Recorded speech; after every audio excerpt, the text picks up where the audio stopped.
हिवाळा सुरू झाला की बाजारात भरपूर सारे आवळे विकायला येतात. आवळे खाण्याचे फायदे तर तुम्हाला माहीतच आहेत. अगदी केसापासून ते शरीरासाठी हा आवळा खूप गुणकारी आहे आणि विशेष करून हिवाळ्यात आवळ्या खाण्याचे अनेक सारे असे फायदे आहेत. आज आपण एकदम 6 महिने टिकणारी, एकदम मस्त, अजिबात चिवट न होणारी छान अशी आवळा कांडी बनवणार आहोत. चला तर मग आपण वेळ न घालवता रेसिपी सुरू करूयात. आवळा कँडी बनवण्यासाठी मी ते अर्धा किलो इतके हे मोठ्या आकाराचे आवळे घेतलेले आहेत. शक्यतो करून असे मोठ्या आकाराचे आवळे घ्या, त्यामुळे तुमची कँडी अगदी मस्त अशी बनली जाते. हे आवळे स्वच्छ धुवून घेतलेले आहेत. आता या चाळणीमध्ये आपण याला उकडून घेणार आहोत. तसेच एका कॉटनच्या कपड्याने याला पुसून सुद्धा घ्यायचं आहे. तर माझे अर्धा किलो आवळे आहेत, त्यामुळे या चाळणीमध्ये आरामात बसतात. जर तुमचे जास्त आवळे असतील किंवा 1 किलो प्रमाणात असतील तर तुम्ही 2 बॅचमध्ये याला उकडून घेऊ शकता. तर इथे बघू शकता मी सर्व आवळे पुसून या चाळणीवरती ठेवलेले आहेत. आता इकडे मी इडली पात्रामध्ये पाणी सुद्धा गरम करून घेतलेलं आहे. त्यावरती आपण ही चाळणी ठेवून देणार आहोत. आता यावरती आपण झाकण ठेवायचं आहे आणि एक मध्यम ते मोठ्या गॅसवरती याला 20 मिनिटाकरता आपण असंच उकडत ठेवूयात. 20 मिनिटानंतर तुम्ही ते बघू शकता. आपले आवळे अगदी व्यवस्थित असे उकडले गेलेले आहेत. याच्या पाकळ्या अगदी मस्त अशा मोकळ्या झालेल्या आहेत. तुम्ही ते बघू शकता. अजून एक आवळा इथे मी तुम्हाला दाखवते, त्याच्यासुद्धा पाकळ्या अगदी मोकळे झालेले आहेत. आता आपण ही चाळणी काढून अशीच थंड करण्यासाठी ठेवून देऊयात. तर तुम्ही ते बघू शकता. 5 मिनिटानंतर आवळे आपले पूर्णपणे थंड झालेले आहेत. आता आपण यातील सर्व बिया काढून घेऊयात आणि याच्या पाकळ्या अशा मोकळ्या करून घ्यायच्या आहेत. अगदी सहजपणे या आवळ्याच्या पाकळ्या मोकळ्या झालेल्या आहेत आणि अगदी मस्त असा हा आवळा उकडला सुद्धा गेलेला आहे. अगदी याच पद्धतीने आपण सर्व आवळे त्यातील बिया काढून घेणार आहोत आणि एका दुसऱ्या भांड्यामध्ये आपण काढून घेऊयात. तर इथं तुम्ही बघू शकता, याच पद्धतीने मी सर्व अशा बिया काढून घेतलेल्या आहेत. तर इथे ह्या आपल्या आवळ्यातील सर्व बिया काढून झालेल्या आहेत आणि इथं तुम्ही बघू शकता अगदी मस्त असा हा आवळा आपला उकडला गेलेला आहे. आवळा हा पित्तशामक आहे. तसेच थंडीमध्ये आवळ्याचं सेवन केलेलं कधीही आपल्या शरीरासाठी फायद्याचं ठरतं. तर इथे तुम्ही बघू शकता अगदी मस्त अशा या फोडी आपल्या तयार आहेत. आता यामध्ये आपण 300 ग्रॅम इतकी ही साखर घातलेली आहे. तर इथे आपले आवळे आहेत ते अर्धा किलो म्हणजे 500 ग्रॅम आहेत. त्यासाठी आपण 300 ग्रॅम इतकी साखर घेतलेली आहे. तर ही साखर मी अशीच अख्खी घातलेली आहे.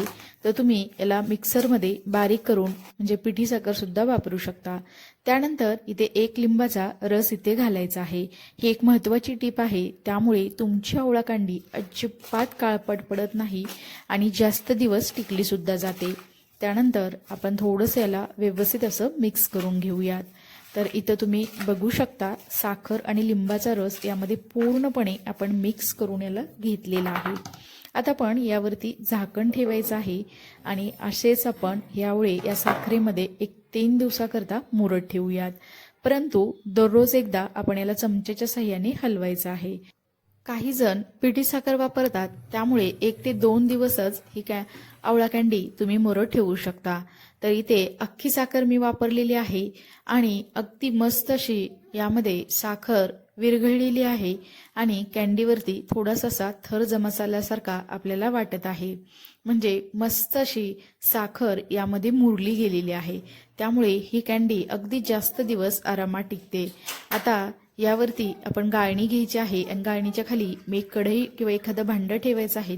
त्यावरती आपण ही आवळा कँडी अशी ओतून घ्यायची आहे. म्हणजे याचं जे सिरप आहे ते खालच्या भांड्यामध्ये व्यवस्थित असं साठलं जातं. असं थोडंसं याला पसरून घेऊयात आणि आपण 5 मिनिटाकरता याला आपण असं निथळत ठेवूयात.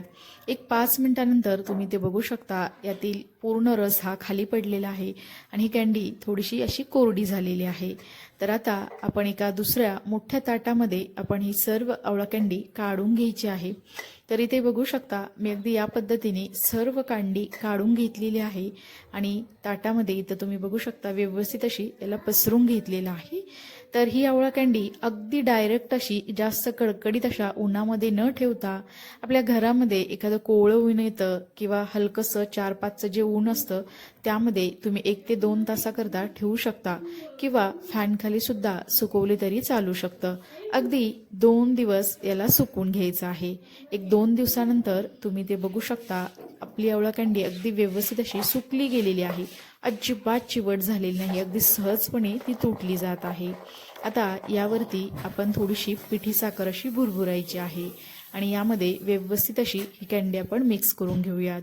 जर तुम्हाला हवं असेल तर यावरती तुम्ही काळी मिरी पूड सुद्धा घालू शकता, तुमच्या आवडीनुसार तुम्ही ते वापरू शकता।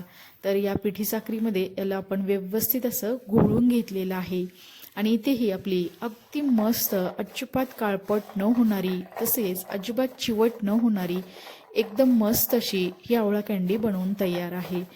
विशेष म्हणजे 6 महिने आरामात अगदी व्यवस्थितपणे ही आवळा कँडी टिकली जाते। प्रत्येक वर्षी मी हिवाळ्यामध्ये हमखास आवळा कँडी बनवून ठेवत असते। तसेच आवळ्याचे आपण अनेक वेगवेगळे प्रकार बनवू शकतो। तर तुम्ही याचा मुरांबा, मोरावळा किंवा गुळाची कँडी सुद्धा तुम्ही बनवू शकता।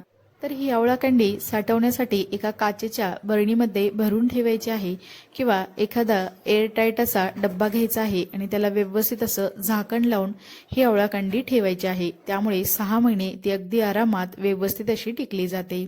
तुम्ही म्हणाल आवळा कँडी तर बनवून झाली, परंतु त्याचं राहिलेलं आवळा सिरप काय केलं?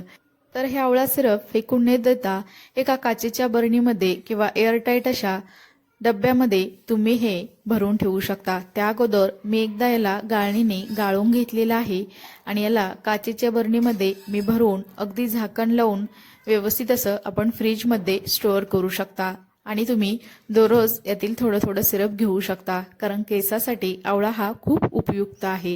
हे सिरप सुद्धा अगदी हेल्दी आहे, त्यामुळे तुम्ही नक्कीच याचा उपयोग करू शकता। इथे ही मस्त अशी आवळा कँडी आणि त्यापासून बनलं गेलेलं हे आवळा सिरप दोन्ही आपलं तयार आहे आणि इथे हे आपली आवळा कँडी सुद्धा अगदी सहजपणे अगदी सोप्या पद्धतीने मस्त अशी बनवून झालेली आहे। चला तर मग नंतर भेटूया आपण अशाच एका छान अशा रेसिपी सोबत। तोपर्यंत सर्वांना धन्यवाद।